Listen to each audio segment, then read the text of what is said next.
Bem-vindos, meus amigos, a mais um estudo do nosso canal, estudo do Espiritismo.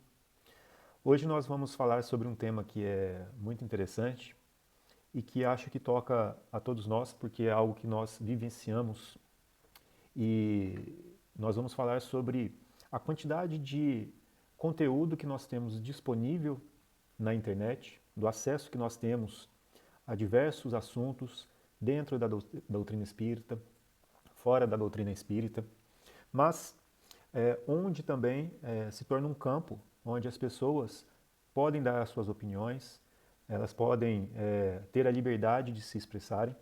E nós vamos falar um pouco sobre isso dentro do contexto da doutrina espírita. Por que eu vi a necessidade desse estudo? Porque dentro de alguns vídeos que nós temos acesso, né, e até pelo fato da doutrina espírita ser de muito fácil entendimento para as pessoas, mas que mesmo assim, e isso acho que é bem visível para muitos que estudam a doutrina espírita, é necessário um estudo aprofundado, é necessário um estudo contínuo, um estudo onde o contexto geral da doutrina espírita nos remete sempre ao aprimoramento moral e aos conceitos evangélicos que foram trazidos pelo Cristo. Então, dentro desse prisma, dessa observação, onde é necessário que nós converjamos, ou seja, que nós nos direcionemos a um ponto comum, que é o Evangelho, nós então encontramos muitas opiniões, muitas expressões que acabam, dentro de um ponto de vista particular aqui, se divergindo do Evangelho. E nós vamos tentar relembrar aquilo que é a doutrina espírita, aquilo que o Evangelho segundo o Espiritismo nos traz como alicerces para a nossa vida, para a nossa conduta moral e para que nós possamos praticar os preceitos do Cristo nas nossas vidas. Isso que é o importante, né? Lembremos também que na época de Jesus, né, os ensinamentos que ele deu foi dado por parábolas, né? Inclusive no Evangelho segundo o Espiritismo tem um capítulo que trata disso. E lá, né, é explicado o seguinte: por que Jesus falava por parábolas? Porque era da forma como as pessoas daquela época poderiam compreender. E os ensinamentos dele são atemporais, ou seja, são por toda a eternidade. Como ele mesmo disse, céus e terras passarão, mas a minha palavra não passará. E isso se torna verdade em todos os momentos em que nós refletimos e tentamos colocar esses ensinamentos na nossa própria vida, né? E todos os ensinamentos que ele trouxe estão de acordo com as máximas, né? Que é amar Deus acima de todas as coisas e ao próximo como a nós mesmos. Então, se nós temos esse, esse comportamento dentro das nossas vidas, nós já estamos com um caminho direcionado. Então, voltando agora para essa questão das diversas opiniões, dos diversos pontos de vista, daqueles comentários, né, que são colocados nos vídeos, nas postagens, vamos fazer aqui uma reflexão dentro da visão espírita também.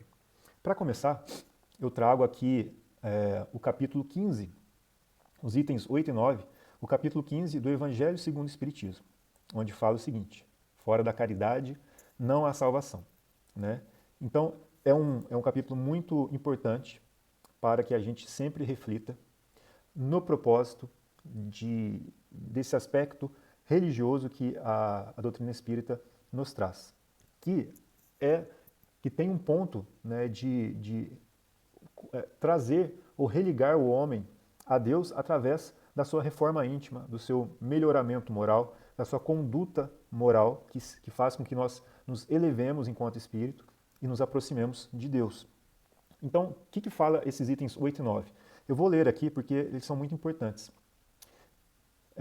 Kardec coloca: enquanto a máxima, fora da caridade não há salvação, assenta num princípio universal e abre a todos os filhos de Deus acesso à suprema felicidade, aqui não há distinção.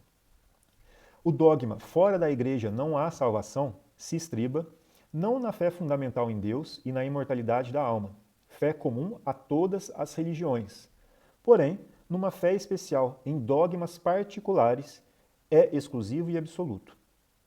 Longe de unir os filhos de Deus, separa-os, em vez de incitá-los ao amor de seus irmãos, alimenta e sanciona a irritação entre sectários dos diferentes cultos que reciprocamente se consideram malditos na eternidade, embora sejam parentes e amigos esses sectários.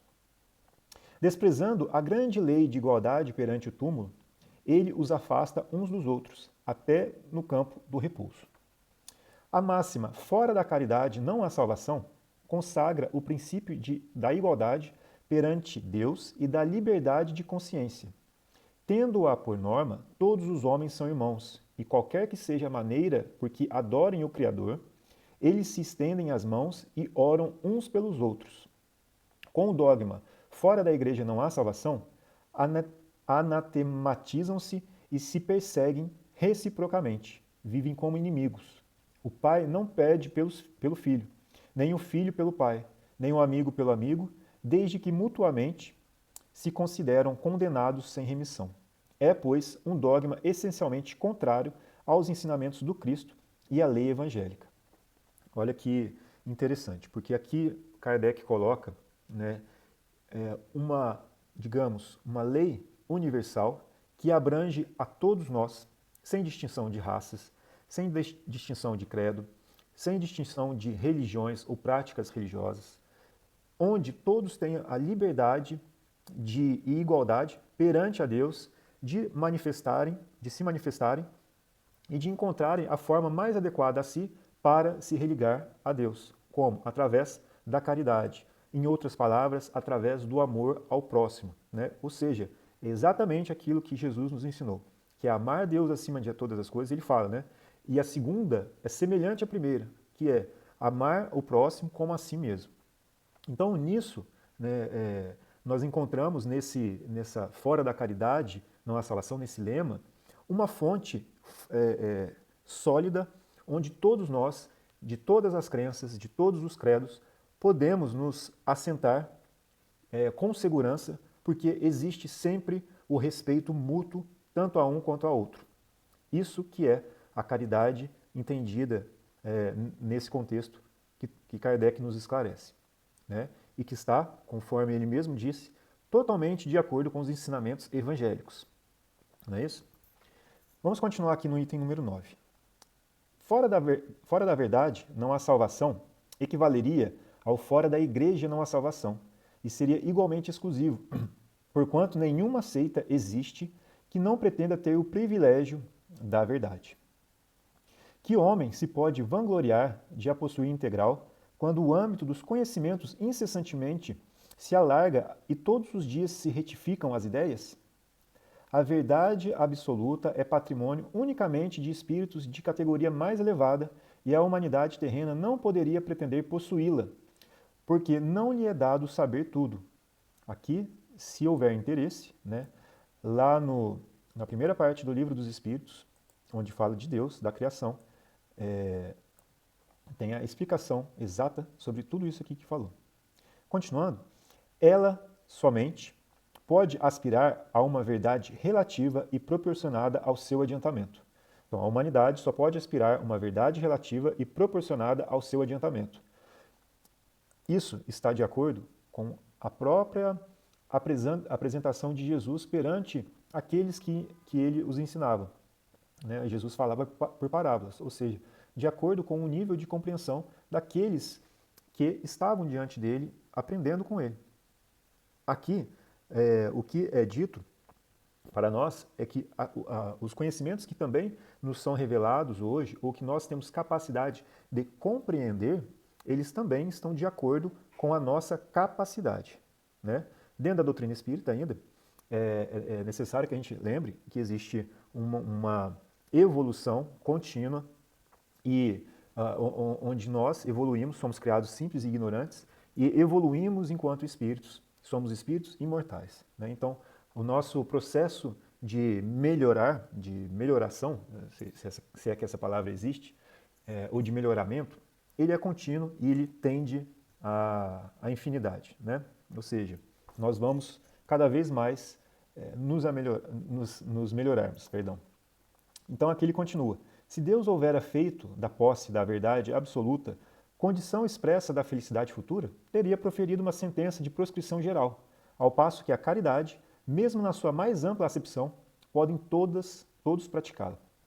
E aí ele fecha da seguinte forma: o Espiritismo, de acordo com o Evangelho, admitindo a salvação para todos, independente de qualquer crença, contando que a lei de Deus seja observada, não diz, fora do Espiritismo não há salvação. E como não pretende ensinar ainda toda a verdade, também não diz, fora da verdade não há salvação, pois esta máxima separaria em lugar de unir e perpetuaria os antagonismos. Ou seja, Kardec está colocando o seguinte: ele não coloca, por exemplo, uma máxima como se fosse fora do Espiritismo não há salvação. Por quê? Ele acabou de explicar. Porque os conhecimentos que nos foram dados, né, que foram trazidos pelos Espíritos, foram de acordo com o nosso nível evolutivo, com a nossa capacidade de entendimento e de compreensão. Ali, portanto, não tem ou existem mais coisas, obviamente, com a própria doutrina espírita, para que a gente ensina, para que nós possamos aprender. Então, esse aprendizado, ele vai muito mais do que aquilo que nos foi ensinado. Porém, tudo aquilo que foi ensinado está de acordo com a nossa capacidade atual. Não é isso? Então, ele coloca, né, existe, ou seja, o Espiritismo, de acordo com o Evangelho e admitindo a salvação para todos, não coloca dessa forma que é fora do Espiritismo não há salvação. Né? E também argumenta que não é fora da verdade que não há salvação, porque a verdade, que é diferente para cada uma das pessoas, dentro da concepção de cada um, poderia separar ao invés de unir a todos nós. Então ele coloca fora da caridade, porque é um campo comum a todos, é o campo do amor a todos, que é aquilo que Cristo ensinou e que todos podem praticar conforme a sua verdade, conforme o seu entendimento, conforme a sua crença, conforme a sua liberdade de expressão. Né? E aí, voltando então para o nosso tema de hoje, e falando sobre essas questões de considerar que às vezes a nossa opinião tem que prevalecer sobre a dos demais, Kardec ensina aqui dentro do Espiritismo que não é assim. Né? É fora da caridade, ou seja, do amor ao próximo, e não fora do Espiritismo ou fora da verdade. Porque cada um entende de uma maneira. E aí que entra o propósito desse vídeo, que é: nós precisamos ter empatia, nós precisamos ter amor, nós precisamos ter compreensão, nós precisamos conter as nossas vaidades, principalmente dentro das redes sociais, onde nós temos a possibilidade de nos expressarmos conforme a gente quer. Não é isso? Então, nós conseguimos observar isso através de comentários, né, de discussões que são colocadas dentro daqueles comentários, dentro dessas opiniões que muitas vezes tentam colocar como sendo, ou que a pessoa tenta colocar como sendo uma verdade absoluta e não aceita uma opinião diferente. E aqui eu estou colocando principalmente dentro da própria doutrina espírita. E também podemos estender a qualquer outro campo religioso, por exemplo. Né? Então, dentro da doutrina espírita, e nós podemos observar isso, é necessário que a gente tenha sempre amor ao próximo, caridade com aquele que está colocando a sua opinião, né? E que a gente também tenha como base os preceitos que o Cristo ensinou. E por isso, para completar esse estudo de hoje, que eu acho que vai ser mais breve, eu vou trazer algumas das passagens que Jesus nos ensinou para embasar, né, essa postura que nós todos devemos ter dentro deste mundo que é a internet, onde nós podemos, então, expressar as nossas ideias. Né? Vamos lá. No livro de Marcos, no Evangelho de Marcos, no capítulo 3, versículos 24 e 25, eu destaquei aqui, Jesus fala o seguinte: pois se um reino se dividir contra si mesmo, tal reino não pode subsistir. Ou, se uma casa se dividir contra si mesma, tal casa não poderá subsistir. E eu destaquei esta passagem porque qual é o objetivo do movimento espírita? É divulgar, é estudar, é praticar, né, a doutrina espírita. Mas o que nós não podemos esquecer? Que a doutrina espírita ela está totalmente de acordo com as práticas evangélicas ensinadas pelo Cristo. Então, como que dentro do movimento espírita, ou dentro dos estudos espíritas, ou da prática espírita, nós vamos nos colocar uns contra os outros. Ou seja, como que nós vamos colocar a nossa opinião como tendo que prevalecer sobre a dos demais, né?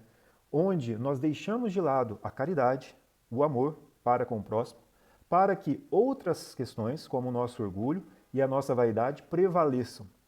Nós, dessa forma, vamos contribuir contra, na verdade não é contribuir, né? Nós vamos, como poderia falar, nós vamos ir contra o movimento espírita ou contra, né, o Evangelho do Cristo, se nós, então, formos para esse lado.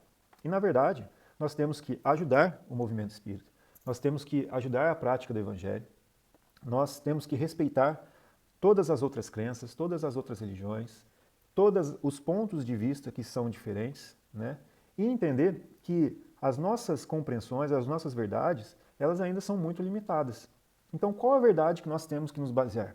Aquela que o Cristo ensinou, que é o amor, que é a caridade. Por isso, mais uma vez, repetindo, Kardec colocou, fora da caridade não há salvação, e não fora do espiritismo não há salvação, né? Então, se a gente quer contribuir, por exemplo, com o movimento espírita, nós temos que colocar esses preceitos em prática, dentro de nós mesmos. É para isso que a doutrina espírita, é isso que a doutrina espírita nos ensina. Dando continuidade aqui nessas passagens de Jesus, né, do Evangelho, vamos destacar aqui de Mateus, do Evangelho de Mateus, capítulo 11, versículo 6. Bem-aventurado é aquele que não se escandalizar de mim. Muito importante essa também, porque se eu vejo uma discussão, né, seja na internet ou dentro do nosso grupo, qual é a minha postura? Qual é a postura que eu vou adotar? Criar mais conflito, criar mais confronto, né? Ou seja, escandalizar pelo nome de Jesus, ou eu vou praticar a caridade, que é tolerância, que é ter indulgência, ou eu vou esclarecer, mas de uma forma onde o amor prevaleça. É isso que Jesus quer, né?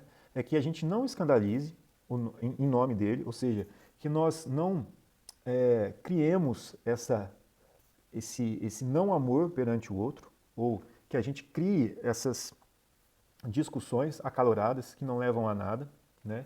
Onde nós vamos trabalhar o texto e não o comportamento, e não o amor, que deve ser a prática que nós devemos ter dentro de nós mesmos, né? Ou seja, é o amor que a gente precisa colocar dentro do nosso comportamento, dentro da nossa conduta, que nós precisamos demonstrar, e não através das palavras, né? Ou seja, de discussões textuais. Por isso que Jesus, inclusive, né, aconselhou, e aqui está no capítulo 16, no versículo 6, Jesus disse aos apóstolos, né, olhai e acautelai-vos do fermento dos fariseus e dos saduceus. Ou seja, será que em alguns momentos nós não estamos virando os novos doutores da lei, em que a nossa opinião, o nosso entendimento, o nosso conhecimento são os máximos absolutos, e nós estamos esquecendo daquilo que de verdade importa, que é o Evangelho de Jesus? Será que nós não estamos esquecendo que é a caridade que importa e que é a caridade que deve nortear o comportamento de todos nós, de todos os cristãos, de todos os espíritas? Então, Jesus mesmo aconselha os discípulos dele para que eles tenham cuidado com os doutores da lei que tinham comportamentos, né, hipócritas, né, como é colocado dentro do Evangelho, que se apresentavam de maneira exterior, mas que dentro deles mesmos eles estavam cheios de podridão. Ou seja, os comportamentos que eles diziam ter, ou que eles exteriorizavam, representavam muito pouca coisa frente àquilo que eles haviam construído dentro de si mesmos. E é inclusive por isso que Jesus fala, né?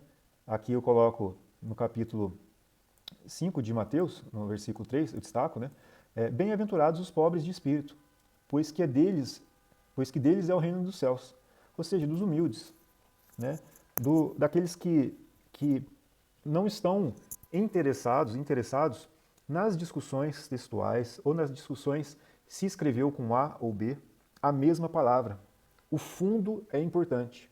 Dentro do próprio estudo da mediunidade, nós estudamos que, né, a mensagem que vai ser escrita ou que vai ser trazida, né, por intermédio do médium, né, ela vai ter aquele toque do médium, porque os recursos que vão ser utilizados para a escrita, por exemplo, da mensagem, são os recursos que o médium contém.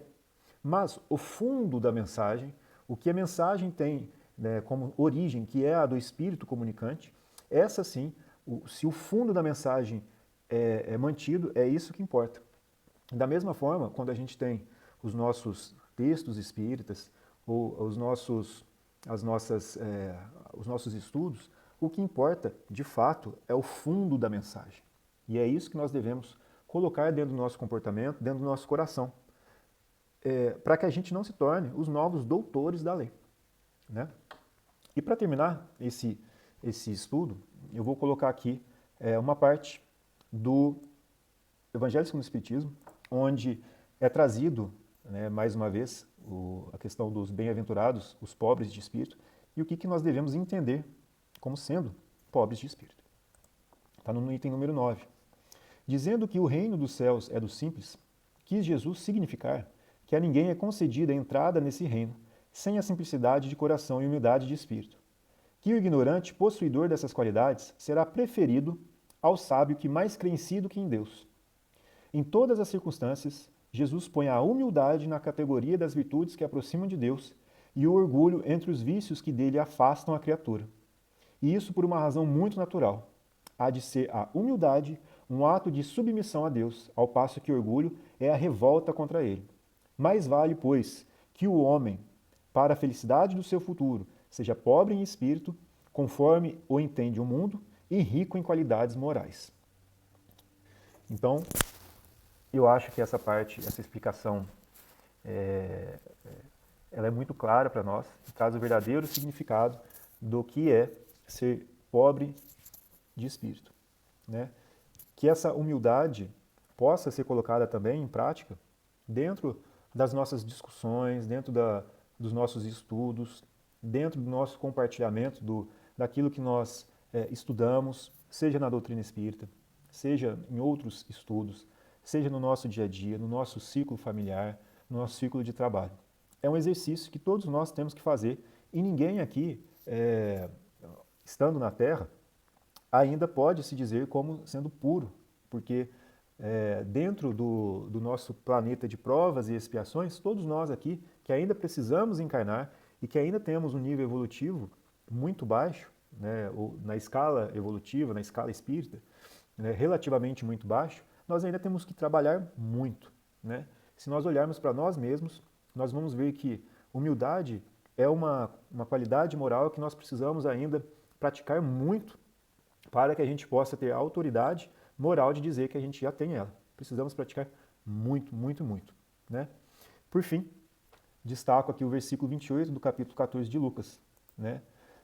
Onde Jesus fala: pois qual de vós, querendo edificar uma torre, não se senta primeiro a calcular as despesas, para ver se tem com que a acabar? Ou seja, então, ao invés da gente sair para as discussões ou para situações onde nós vamos querer que as nossas opiniões prevaleçam, principalmente dentro da doutrina espírita, principalmente dentro do compartilhamento do conhecimento da doutrina espírita, né? Será que nós não estamos deixando de construir a base primeiro, que é dentro de nós mesmos, e nós já estamos, então, tentando edificar uma torre que a gente não tem capacidade ainda, ou que a gente não tem uma base sólida? O importante é que a gente construa esse sentimento de caridade dentro de nós mesmos, como a própria doutrina espírita preconiza, né? Que fora da caridade não há salvação. Para que a gente não se perca em assuntos ou em coisas que vão nos prejudicar, que vão prejudicar o próximo e que vão, ao invés de contribuir com o movimento espírita ou com o evangelho do Cristo, né, vai acabar prejudicando. Que a gente não se torne, mais uma vez dentro do contexto espírita, como Kardec coloca lá no Livro dos Médiuns, né, a classificação dos espíritas. Os espíritas exaltados, né, aqueles que apresentam um comportamento fanático que é mais prejudicial à doutrina do que traz bem. Então é isso, meus amigos. É um estudo mais rápido hoje. Espero que ele possa ter trazido algum ponto positivo para todos nós, principalmente nesse comportamento que a gente tem dentro das redes sociais, talvez, né, de expressar as nossas opiniões, que essa expressão das nossas opiniões seja sempre com muita caridade, né, com muito amor no coração, que eu acho que é isso que deve ser, ou que deve fazer parte da conduta moral de todo espírita e de todo cristão. Bom, obrigado mais uma vez pelo tempo e até a próxima.